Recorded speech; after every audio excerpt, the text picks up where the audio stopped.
ये है talks news network और आप देख रहे हैं पॉलिटॉक्स, राजनीति का कच्चा चिट्ठा। अभी मैं कुछ दिन पहले ऑपोजिशन पार्टीज के लीडर्स के साथ गया और अब हम कांग्रेस पार्टी के जो सीनियर लीडर्स हैं उनके साथ गए। राष्ट्रपति से हमने कहा कि ये जो कानून बनाए गए हैं ये किसान विरोधी कानून है और इससे किसानों का जबरदस्त नुकसान होने वाला है, मजदूरों का, किसानों का। सरकार ने कहा था कि ये कानून किसान के फायदे के हैं और देश को दिख रहा है कि किसान कानून के खिलाफ खड़ा हुआ है। और मैं प्रधानमंत्री जी से कहना चाहता हूं कि ये किसान हटेगा नहीं। प्रधानमंत्री को ये नहीं सोचना चाहिए कि किसान और मजदूर घर चले जाएंगे, नहीं जाएंगे। जब तक ये कानून वापस नहीं लिया जाएगा, जॉइंट सेशन कीजिए और कानून को एकदम वापस लीजिए, क्योंकि किसान वापस नहीं जाने वाला है।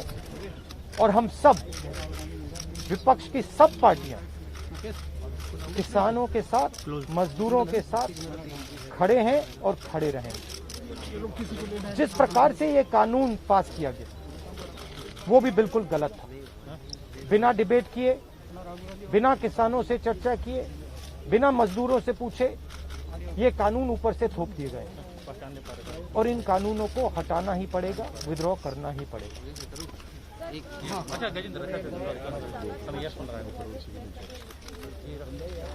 हम 3 लोग राष्ट्रपति के पास गए हैं, बट हम करोड़ों सिग्नेचर्स कैमरा नीचे करो भाई।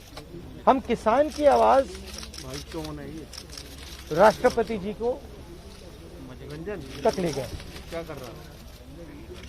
सर्दी का मौसम है और पूरा देश देख रहा है कि किसान दुख में है, दर्द में है और मर भी रहे हैं। प्रधानमंत्री को सुनना ही पड़ेगा। और मैं एडवांस में चीज बोल देता हूं। मैंने कोरोना के बारे में बोला था कि नुकसान होने जा रहा है। उस समय किसी ने नहीं बात सुनी और आज मैं फिर से बोल रहा हूं, किसान के सामने, मजदूर के सामने कोई भी शक्ति नहीं खड़ी हो सकती। अगर प्रधानमंत्री जी ने कानून वापस नहीं लिए, सिर्फ बीजेपी को नहीं, सिर्फ आरएसएस को नहीं, देश को नुकसान होने जा रहा है। बार-बार बीजेपी कहा जा रहा है कि जो किसान बैठे हैं ये नक्सल हैं, खालिस्तान में विपक्ष उन्हें बरगला रहा है। इस तरह के आरोप लग रहे हैं। देखिए, बीजेपी नरेंद्र मोदी जी का एक ही लक्ष्य है और वो किसान समझ गया है, मजदूर समझ गया है। लक्ष्य है कि उनके आसपास जो 2, 3, 4 बड़े क्रोनी कैपिटलिस्ट हैं, उनके लिए पैसे बनाने का काम नरेंद्र मोदी जी करते हैं। जो भी नरेंद्र मोदी जी के खिलाफ खड़े होते हैं वो उनके बारे में कुछ ना कुछ गलत बोलते रहते हैं।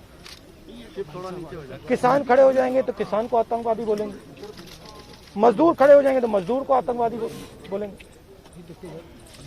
एक दिन अगर मोहन भगवत खड़े हो गए तो कहेंगे ये भी आतंकवादी। मतलब जो भी नरेंद्र मोदी जी से सत्ता लेने की कोशिश करेगा वो आतंकवादी। और नरेंद्र मोदी किसके लिए काम कर रहे हैं वो मैंने आपको बता दिया। उनके 2-3 आसपास के क्रोनी कैपिटलिस्ट हैं जिनको वो पूरा का पूरा हिंदुस्तान पकड़ा है। ये रियलिटी है।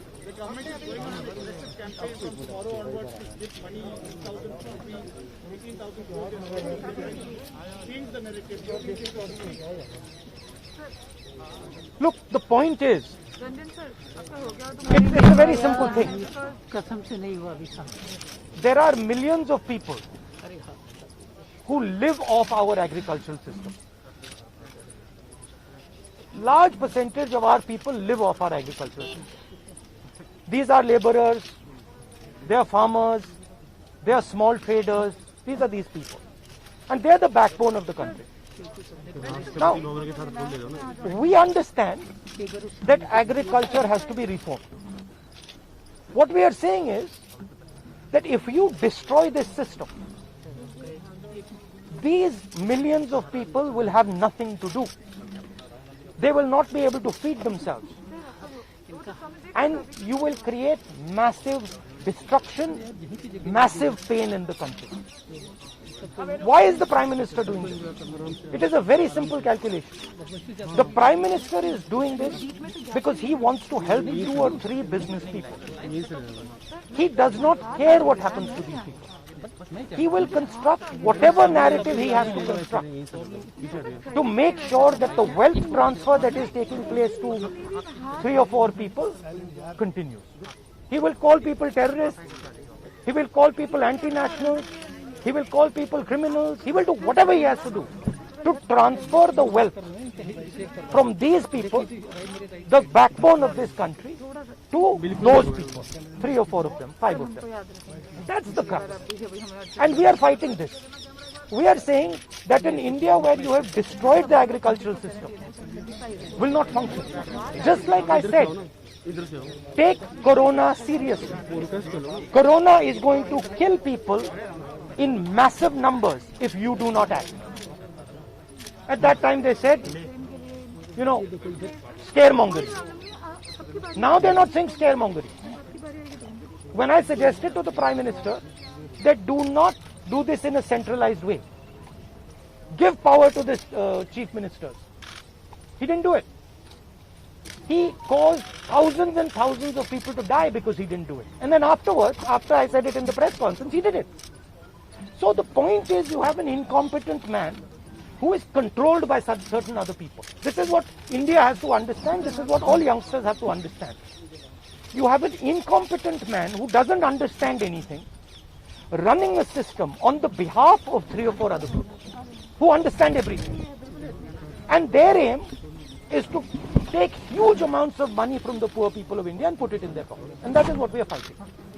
And frankly, it doesn't matter what you think right now, because all of you will face it. There's not going to be a single person in this country who's not going to face it. If you're a farmer, you will face it. You're a small businessman, you will face it. You're a journalist, you will face it. This is an assault on the idea of India. That is why we're standing here. That is why I've gone to the president. That is why we signed these forms. You posted a tweet about Wayanad yesterday about a family which was struggling while doing their farming. But there are several more instances like this. But the BJP is saying that this is just Punjab and farmers who are protesting here at the delegate. No other farmer in the country has a problem with that. That's just not true. That is just not true. We are not allowed to go out. We are not allowed to go out of the ICC office. The police stops us from going out. Why don't you let us go out? Why don't you let me go and tour in the states? See what happens. Every single farmer of this country, every single labor of this country stand up. But आप police लगवाते हो, हाथरस जाते हो, arrest करते हो, तो AIC से हमारे MP को बाहर नहीं निकलने देते हो, और फिर कहते हो कि भैया मतलब सब कुछ ठीक है. और Prime Minister needs to realize that there is a limit to this. आपने थोड़ा सा करना है, आपने 2-3 लोगों की मदद करनी है, थोड़ा सा करना है, आप कर सकते हो. बट जिस प्रकार से नरेंद्र मोदी कर रहे हैं, मैं फिर से दोहरा रहा हूं, हिंदुस्तान के किसी भी युवा को रोजगार नहीं मिलेगा. सारे छोटे बिजनेस, सारे मिडिल साइज बिजनेस खत्म हो जाएंगे.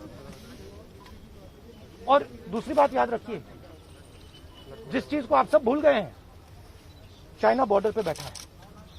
चाइना ने हिंदुस्तान की हजारों किलोमीटर जमीन छीन ली है. प्रधानमंत्री उनके बारे में क्यों नहीं कहते?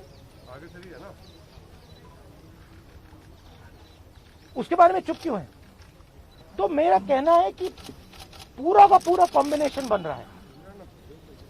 एक तरफ आप अपने सिस्टम को तोड़ रहे हो, आप अपने लोगों को लड़ा रहे हो, आप अपने किसान को मार रहे हो, मजदूर को मार रहे हो, और दूसरी तरफ बाहर से फोर्सेस देख रही हैं, कह रहे हैं कि बहुत अच्छा है, नरेंद्र मोदी हिंदुस्तान को कमजोर कर रहा है और हमारे लिए अच्छी अपॉर्चुनिटी बनने जा रही है. मैं देश को बता रहा हूं, मैं वार्निंग दे रहा हूं कि आप देखिए क्या हो रहा है. और मैं आपको भी कह रहा हूं, प्रेस वालों को भी कह रहा हूं, मैं समझता हूं कि आपको सैलरी मिलती है और आपके लिए बहुत मुश्किल है, मैं समझता हूं बात, इसलिए आप नहीं कह पाते हो जो आपको कहना है। जी जी बिल्कुल ठीक है। मगर आपके देश को, हमारे देश को बहुत जबरदस्त नुकसान होने वाला है। बहुत डेंजरस रास्ते पर ये देश चल रहा है, ये मैंने कहना। कांग्रेस के नेताओं को डिटेन कर लिया गया है। आप लोग मार्च लेके यहाँ पर आ रहे थे, अभी जो है कांग्रेस के तमाम एमपी को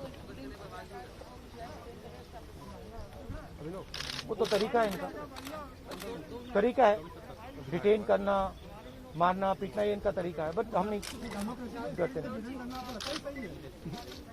ये आप किस देश की बात कर रहे हो? ये कौन सी देश की बात कर रहे हो? डेमोक्रेसी?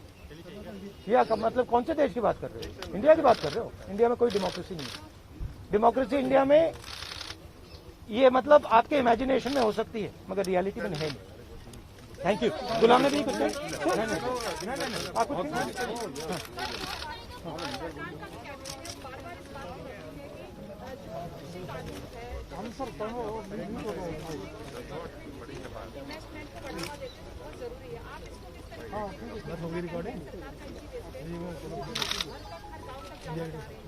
सवाल ये है, इन्वेस्टमेंट कौन करेगा और इन्वेस्टमेंट का फायदा किसको मिलेगा? सवाल ये है। नहीं, सुनिए, सवाल ये है कि हिंदुस्तान के एग्रीकल्चरल सिस्टम में कौन इन्वेस्ट करेगा और कौन पैसा बनाएगा? हिंदुस्तान के एग्रीकल्चरल सिस्टम में आज तक किसान ने इन्वेस्टमेंट किया है, मजदूर ने इन्वेस्टमेंट किया है। ये जो जवान हमारी सेना बॉर्डर पे खड़े हैं, इनके माता पिताओं ने किया इन्वेस्टमेंट, ये करते हैं। और रिटर्न किसको मिलता है?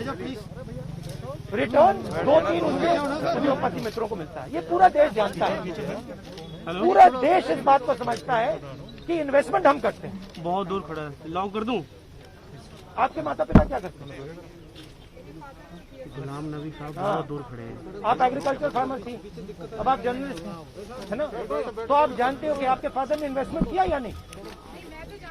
अरे मैं आपसे पूछ रहा हूँ, आप देश की महिला है, ठीक है, ठीक है, आपके पिता ने इन्वेस्टमेंट किया ना? मदर फार्मर है, उन्होंने इन्वेस्टमेंट किया ना? किसके लिए इन्वेस्टमेंट किया? क्या इन 2-3 लोगों के लिए इन्वेस्टमेंट किया, या आपके परिवार के लिए किया, आपके एजुकेशन के लिए किया, आपके स्वास्थ्य के लिए किया? आपके स्वास्थ्य के लिए किया, आपके एजुकेशन के लिए किया, मगर ये जो 2-3 बिजनेसमैन उनके लिए तो नहीं किया ना। तो सवाल यही है, इन्वेस्टमेंट कौन कर रहा है? आपके माता पिता ने किया, करोड़ों किसानों ने किया, और रिटर्न किसको मिल रहा है?